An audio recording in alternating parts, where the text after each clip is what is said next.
Eso es el trabajo de campo, que consiste en relacionar las muestras de materiales como huesos de aceitunas, semillas o tizones con el contexto arqueológico. Si una semilla de aceituna se encuentra en la misma capa que una pieza de alfarería, el carbono de la semilla puede usarse para datar la pieza de barro. Cuando la semilla muere, su carbono radioisótopo, carbono 14, se degrada a un ritmo regular a lo largo del tiempo, mientras que el carbono 12 no se pervierte. Midiendo la proporción de carbono 14 respecto del carbono 12, Boreto puede determinar la edad de la semilla, que a su vez puede usarse para averiguar la de la pieza de alfarería.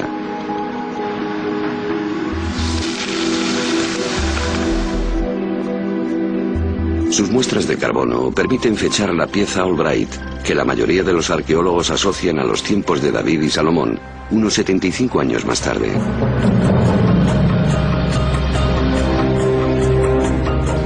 Para acontecimientos sucedidos hace tanto tiempo, esta diferencia puede parecer baladí. Pero si Boreto tiene razón, el palacio de David de Masar y el alfabeto hebreo antiguo de Tapi tienen que ser datados de nuevo, lo cual los coloca en la época de los reyes menores Omri, Ahab o Acab, y su esposa, la odiada Jezabel, todos ellos adoradores del dios cananita Baal. Otros equipos han recogido muestras de carbono siguiendo el mismo método y con la misma meticulosidad. Según sus resultados, el palacio de Masar y el alfabeto de Tapi se pueden fechar en el siglo X a.C., los tiempos de David y Salomón.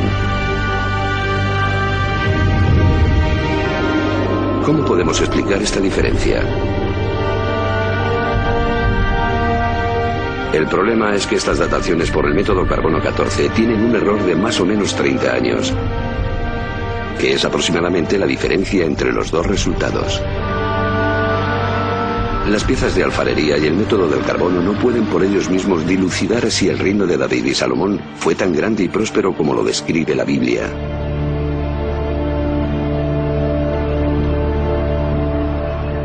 Por suerte, la Biblia ofrece pistas de otros lugares en los que se puede excavar para encontrar pruebas de la existencia del reino.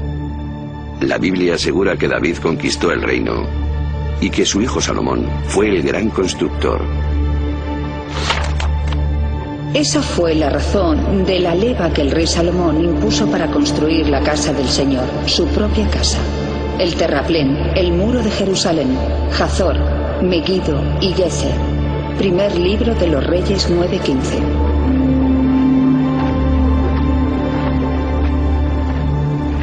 Aquí en Hazor, Amnon Ben-Tor, director de las excavaciones, cree que esto puede probar la campaña de construcciones llevada a cabo por Salomón. Los arqueólogos lo llaman una puerta de 6 cámaras, es decir, una gigantesca entrada fortificada con torres y garitas. El predecesor de Ben-Tor, Yigal Yadin, fue el primero en desenterrar este conjunto.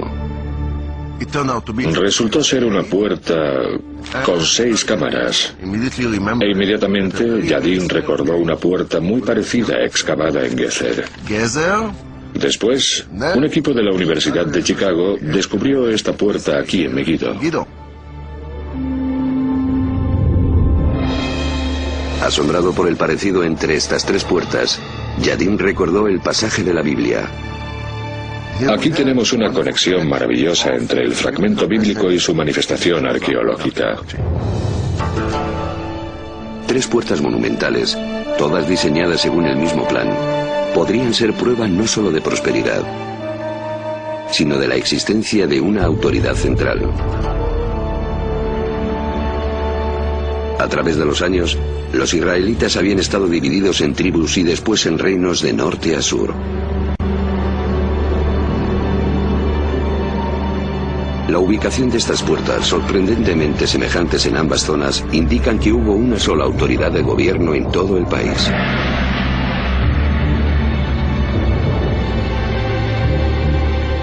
Pero, ¿cómo podemos estar seguros de que este fue el reino de David y Salomón? La respuesta se encuentra en Egipto. La escena de decapitación que vemos en este muro conmemora una campaña militar comandada por el faraón Sisak, o Sesonk, el fundador de la 22ª dinastía de Egipto. En el 5º año del reinado de Roboam, Sisak, rey de Egipto, se alzó contra Jerusalén y se apoderó de los tesoros de la casa de Yahvé y de la casa del rey. Se apoderó de todo, incluso de los escudos de oro que había hecho Salomón. Primer libro de los Reyes, 14, 25 y 26. La importancia de esta correspondencia, la de estas fechas, momentos específicos de la historia del antiguo Egipto, que coinciden con la historia bíblica, es sorprendente y tenemos que tomarla en cuenta. Esta sorprendente coincidencia entre la historia bíblica y la del antiguo Egipto proporciona una fecha fiable de la muerte de Salomón. Según la rigurosa cronología egipcia, la campaña de Sisak se remonta al año 925 a.C. Y la Biblia dice que Salomón murió 5 años antes, es decir, en 930 a.C. Esto es una prueba más de que David y Salomón vivieron en el siglo X a.C.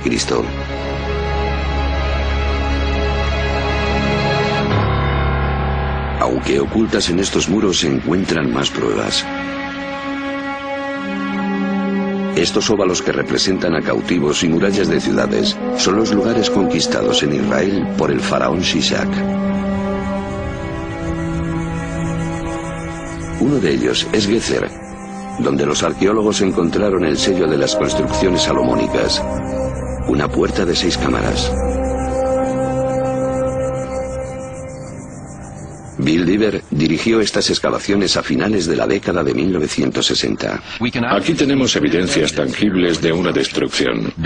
Abajo se encuentran las piedras originales casi en el mismo lugar donde fueron colocadas.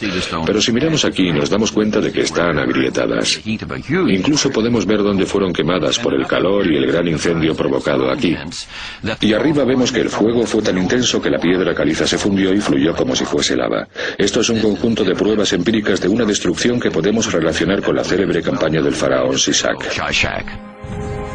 Si la puerta fue destruida por Sisak en el año 925 a.C., entonces debieron de construirla en vida de Salomón, fallecido 5 años antes.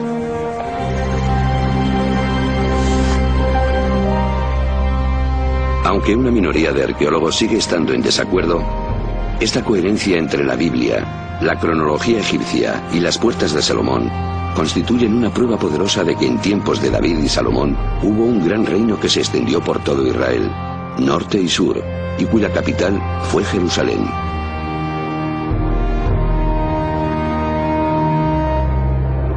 Pero esta ciudad fue más que un centro político, también fue un centro religioso. La magia de Jerusalén es la magia del templo. Un templo para el único Dios. La consecuencia de esto es que Jerusalén y su templo se alzan como símbolos no solo de la existencia de un solo Dios, sino del carácter único del pueblo judío.